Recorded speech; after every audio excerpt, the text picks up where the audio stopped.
I set off on a journey around South Africa with 100 rand, a backpack and a camera, in pursuit of following a dream.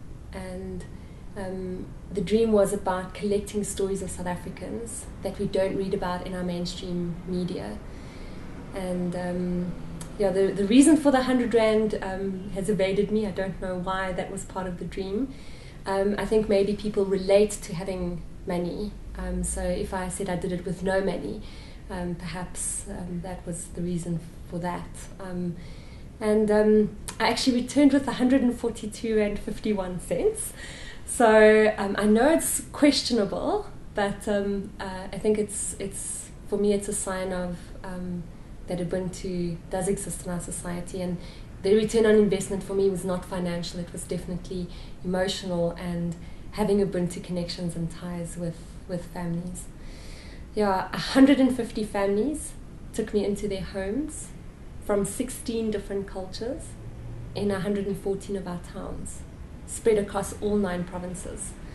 From townships to townhouses, from Muslim to Christian to Sai Baba followers to religions I'd never even heard about, and from townships to shacks to multimillionaires to townhouses, across the spectrum. Across the journey, I came across quite a few people who thought that I was crazy to be going on a journey like this, that our country is not safe and that the Tsotsis are going to kill me, or that this Mlungu is going to take one look at the township and run for the hills.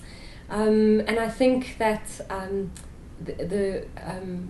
it was about challenging my own perceptions, but also challenging the families that took me in, their perceptions of what is safe and what is safety in South Africa.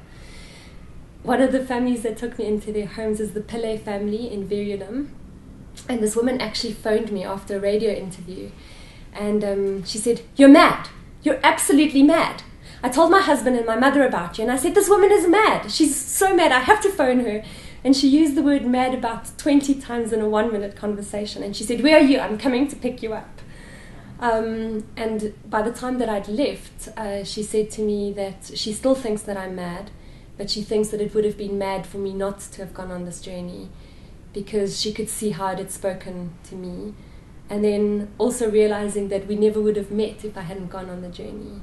It was a journey of faith and believing in people. I think with a journey like this, with having that faith, and when people came across me and they realized that I'm walking and hitchhiking around South Africa with nothing, they didn't see what I had or didn't have. I think they saw the dream and the vision. And a lot of the times people would come up to me and they'd say, "We can see that you're doing something important. What were you doing?" And I think that's what happens when we follow our passions, or when we follow our dreams, or when we step into a vision. It then becomes visible to people.